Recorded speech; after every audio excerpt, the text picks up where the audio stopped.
Hello friends, good morning all of you. Kautilya maths में आपका स्वागत है। क्योंकि आज साधारण ब्याज का दूसरा क्लास है। आज के क्लास में देखिए बताने जा रहा हूँ बहुत ही इम्पोर्टेंट क्वेश्चन, जो कि हर एग्जाम में क्वेश्चन इससे रिलेटेड पूछता है। ठीक है, तो देखिए क्वेश्चन क्या है कि एक रकम साधारण ब्याज की दर से 2 वर्षों में 2240 रुपए हो जाती है। यानी कोई भी रकम है जो कि साधारण ब्याज की दर से 2 वर्ष में 2240 रुपया हो जाता है और 5 वर्षों में 2600 रुपए हो जाता है। 2 वर्ष में 2240 और 5 वर्ष में 2600 रुपया हो जाता है। तो वह रकम क्या है? देखिए, ये 2 वर्ष में इतना रुपया हो जाती है, यानी कि ये इतना मिश्रधन हो जाता है 2 वर्ष के बाद। फिर 5 वर्ष में इतना रुपया हो जाता है, यानी 5 वर्ष के बाद इतना मिश्रधन हो जाता है। समझ गए? तो ये वह रकम क्या है, यानी कि मूलधन क्या है, मूलधन निकालना है। तो देखिए कैसे निकालेंगे। तो देखिए इस तरह का क्वेश्चन जब भी देगा, जब 2 अलग अलग समय में अलग अलग मिश्रधन देगा, तो इधर समय में अंतर और उधर मिश्रधनों का जो अंतर होगा उस समय का वह ब्याज के रूप में आएगा। जैसे देखिए पहले बड़ा वाला को लिखिए, क्योंकि 5 वर्ष में कितना हो जाता है मिश्रधन? 2600 रुपया। और 2 वर्ष में कितना हो जाता है मिश्रधन? 2240 रुपया। ठीक है, 5 वर्ष में 2600 रुपया, 2 वर्ष में 2240 रुपया। तो इधर समय में अंतर और इधर मिश्रधन का अंतर। तो इधर जो समय में अंतर आएगा वह 3 वर्ष आएगा, और इधर जो मिश्रधन का अंतर होगा वह ब्याज के रूप में आएगा। याद रखिएगा कि 2 लगातार मिश्रधनों का जो अंतर होता है वह ब्याज के रूप में आता है साधारण ब्याज के केस में। ठीक ना? तो 0, 6, 4, 10, 2, 3, 5, यानी 360 रुपया। ये जो 360 रुपया आया वह 3 वर्ष का ब्याज आया, ये ब्याज के रूप में आया। ठीक ना? साधारण ब्याज आया 3 वर्ष का, क्योंकि साधारण ब्याज के केस में प्रत्येक वर्ष का ब्याज बराबर होता है। ठीक है, तो 1 वर्ष का जो ब्याज होगा, ये ब्याज आया, तो 1 वर्ष का जो ब्याज होगा वह 360/3, यानी कि 12×36 120 रुपया हो गया। ठीक है, तो हमको चूंकि मूलधन निकालना है, तो मूलधन कोई भी एक कंडीशन से निकाल दीजिए। मिश्रधन में से अगर ब्याज को घटाएंगे तब ना मूलधन आएगा। मूलधन बराबर क्या होता है? मिश्रधन माइनस ब्याज। जितना वर्ष का मिश्रधन होगा उतना ही वर्ष का उसमें ब्याज घटाना होगा, तभी उससे मूलधन प्राप्त होगा। तो 2 वर्ष का, ये इससे मानिए निकालिए, तो 2 वर्ष का ब्याज कितना होगा? 2 वर्ष का ब्याज 120 गुना 2, यानी कि 240 रुपया। इसलिए मूलधन जो होगा, यानी रकम, मिश्रधन में से मूलधन घटा दीजिए, ब्याज घटा दीजिए, 240, यानी कि 2000 रुपया इसका आ जाएगा। समझ गया? ये बहुत ही इंपॉर्टेंट क्वेश्चन है, इससे एग्जाम में क्वेश्चन पूछता है। ठीक ना?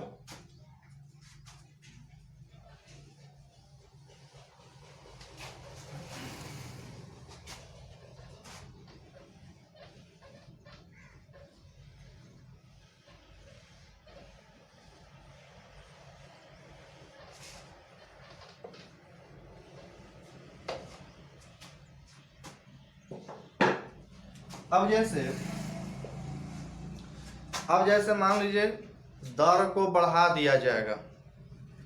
जैसे मान लीजिए दर में 2% की वृद्धि कर दिया जाए, तब उसका मिश्रधन कैसे निकालेंगे बढ़ाने के बाद। ठीक ना? जैसे क्वेश्चन है कि साधारण ब्याज पर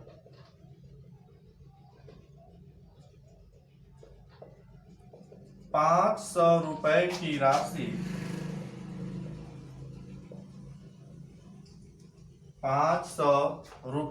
राशि 4 वर्ष में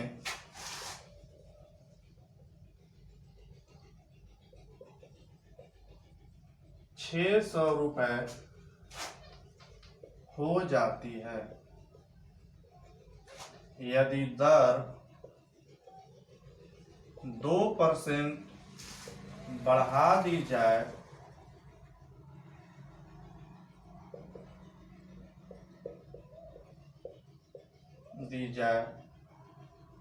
तो नया मिश्रधन क्या होगा।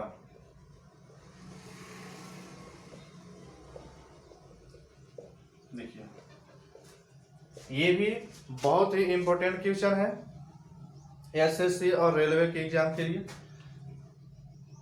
देखिए, क्योंकि साधारण ब्याज पर 500 रुपए की राशि जो होता है वह 4 वर्ष में 600 रुपए हो जाती है, यानी कि 500 रुपए का 4 वर्ष में मिश्रधन 600 रुपए हो जाता है।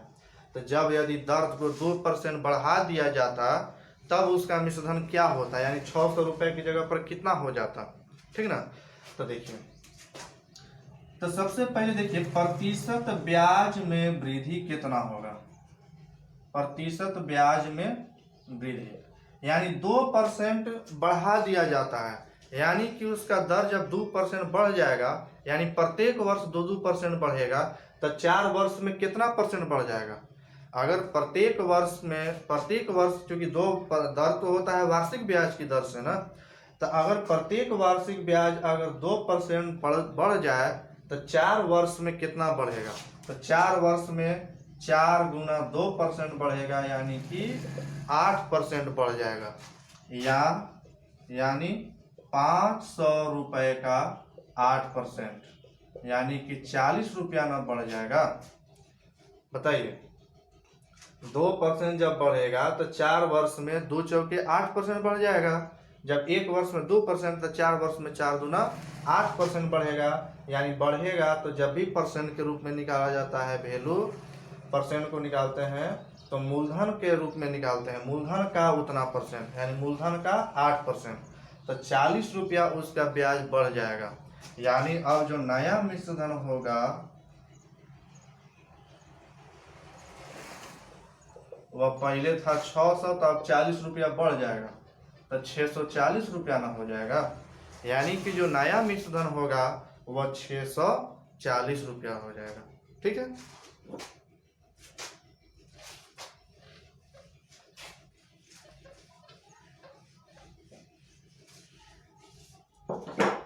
अब जैसे अगला क्वेश्चन, यदि साधारण ब्याज की दर से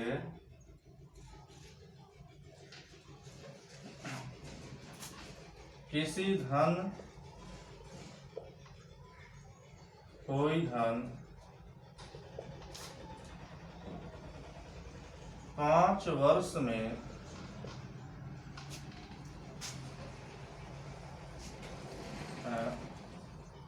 ब्याज की दर से 5,000 रुपया 5 वर्ष में 6,000 रुपए हो जाती है यदि दर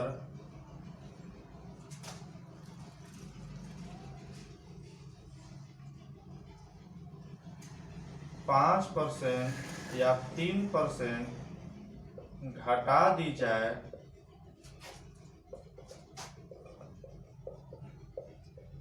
तो नया मिश्रधन क्या होगा।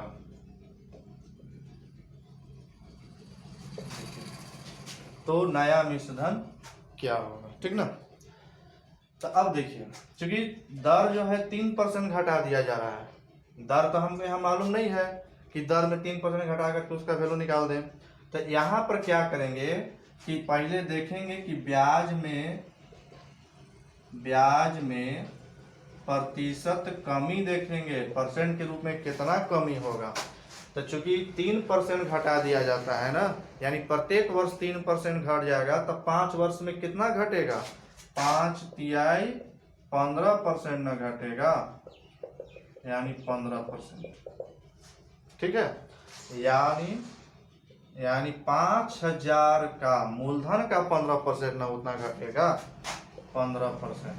परसेंट से 2 जीरो कैंसिल, 15 पचे 75, यानी कि 750 रुपया अब घट जाएगा टोटल। तो इसलिए नया मिश्रधन जो होगा वह 6,000 माइनस 750, यानी जितना घट रहा है उतना घटा देंगे, 5250 रुपया हो जाएगा उसका नया मिश्रधन। अगर 3% घटा दिया जाएगा तो उसका जो मिश्रधन होगा वह 5250 रुपया होगा, यानी कि उसका मिश्रधन में 750 रुपया कम हो जाएगा। ठीक ना। तो देखिए अगला क्वेश्चन देखते हैं। देखिए अगला क्वेश्चन क्या है कि राम ने कुछ धन उधार लिया, राम ने कुछ धन उधार लिया जिस पर साधारण ब्याज के पहले 2 वर्षों के लिए, प्रथम 2 वर्ष के लिए कितना परसेंट वार्षिक ब्याज की दर, 4% वार्षिक, फिर अगले 3 वर्षों के लिए 7% वार्षिक, पहला 2 साल के लिए 4%, फिर उसके बाद जो 3 साल समय लेगा उस पर 7% की दर, फिर उसके बाद अगले 5 वर्षों के लिए 10% वार्षिक, और 10 साल के बाद 10 सालों बाद 15% वार्षिक ब्याज की दर है। कितना परसेंट वार्षिक ब्याज की दर है, 15%। ठीक है, अगर उसने 11 वर्षों में अगर उसने 11 वर्षों में कुल 8460 रुपया ब्याज अदा किया तो उसने कितना धन उधार लिया था, उसने कितना धन उधार लिया था, यानी कि मूलधन निकालना है, कितना उधार ली गई राशि यानी मूलधन ना। तो देखिए कैसे इसको हम बनाएंगे। क्योंकि पहला 2 साल के लिए 2 वर्ष के लिए कितना परसेंट ब्याज की दर, 4% वार्षिक ब्याज की दर, यानी कि 4% 1 साल का ब्याज, तो 2 साल का 4 गुना 8, यानी 4 गुना 2% ना, 2 साल का ब्याज कितना होगा, 4 गुना 2। फिर अगला 3 वर्षों के लिए 7% ब्याज, तो इसका परसेंट के रूप में ब्याज कितना होगा, 3 साल का, अगला 3 साल का 7 गुना 3 होगा ना। फिर उसके बाद अगले 5 साल, तो अगला 5 साल के लिए 10% वार्षिक ब्याज की दर लगता है, तो अगला 5 वर्ष के लिए कितना हो गया, 10 गुना 5%, यानी आप देखिए कै साल का हो गया, 2 3 5 और 5 10 साल का ना हो गया। चुकाया कितना वर्ष का, 11 वर्ष का चुकाया है ब्याज, ब्याज के रूप में चुकाया है ना, ब्याज इतना चुकाया है। तो हम इधर परसेंट के रूप में टोटल ब्याज निकालेंगे कि परसेंट के रूप में टोटल ब्याज कितना वह दिया। ठीक है, तो देखिए क्योंकि 2 3 5 और 5 10 वर्ष का ना ये ब्याज हुआ, अब अगला 1 साल का और ब्याज इसमें जोड़ देंगे, तो 10 साल के बाद चूंकि उसका जो ब्याज होता है 10 सालों के बाद 15% का ब्याज लगता है, 15% का दर लगता है, तो अगला 1 साल का ना बचा हुआ है, तो 15 गुना 1% का ब्याज लगेगा, यानी परसेंट के रूप में टोटल इतना परसेंट ब्याज लगेगा, लेकिन ब्याज लगा कितना रुपया के रूप में, 8460 रुपया। चेंज बराबर चेंज, एक तरफ परसेंट में चेंज तो एक तरफ रुपया में चेंज, इधर परसेंट के रूप में ब्याज इतना, लेकिन इधर रुपया के रूप में ब्याज इतना। 4 गुना 8%, 70 21%, 10 पचे 50 और 15 एकम 15% बराबर 8460 रुपया। जोड़ दीजिए, 8 और 1 9, 5 14, 1 1 2 5 7 और 2 9, 94% बराबर 8460 रुपया। ठीक है, इसलिए 100%, चूंकि मूलधन निकालना है तो मूलधन चूंकि अपने आप में 100% होता है ना, इसलिए 100% का वैल्यू निकाल दीजिए। 8460 बटा 94 गुना 100। 94 से कट जाएगा 9 बार में, 90 बार में, यानी कि 9000 रुपया। यानी उसका जो मूलधन था, उधार ली गई राशि जो था वह 9000 रुपया था। समझ गए? यानी 94% बराबर 8460 रुपया। तो 100% यानी मूलधन का मान निकालना है, यानी उधार ली गई राशि, तो 100% का वैल्यू इतना हो जाएगा। ठीक है।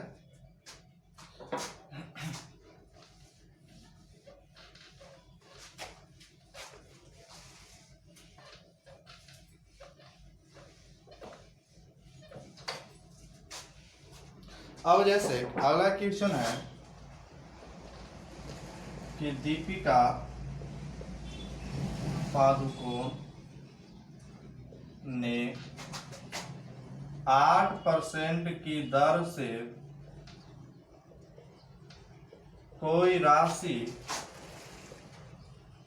उधार लेती है। 5 वर्ष में वह 1600 रुपया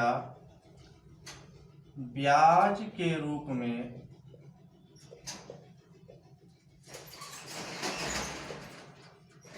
अदा करती है। तो उधार ली गई राशि क्या है?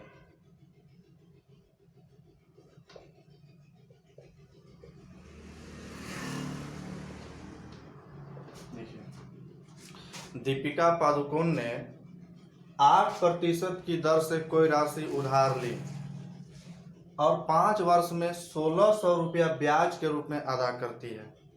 तो उसके द्वारा उधार ली गई राशि क्या है? ठीक है। तो देखिए, तब परसेंट के रूप में वह ब्याज कितना वह देगी, अदा करेगी। क्योंकि रुपया के रूप में तो 1600 रुपया अदा किए, तब परसेंट के रूप में कितना अदा करेंगे? क्योंकि प्रतिशत ब्याज बराबर होता है R इंटू टी, यानी रेट इंटू टाइम, समय गुना दर ना, दर गुना समय। तो 8 पर 8 गुना 5, 8% वार्षिक ब्याज की दर से 5 वर्ष का ब्याज 8 पर 40% ना होगा, 40% ब्याज इधर, लेकिन इधर ब्याज 1600 रुपया। परसेंट के रूप में ब्याज इतना, रुपए के रूप में ब्याज इतना, यानी 40% बराबर 1600 रुपया। तो इसलिए 100% का वैल्यू कितना?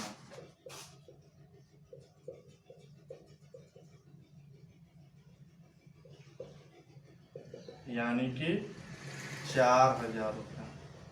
उसने 4000 रुपया जो है वह मूलधन उधार ली थी। यानी कि देखेंगे कि परसेंट के रूप में उसको कितना ब्याज अदा करना होगा।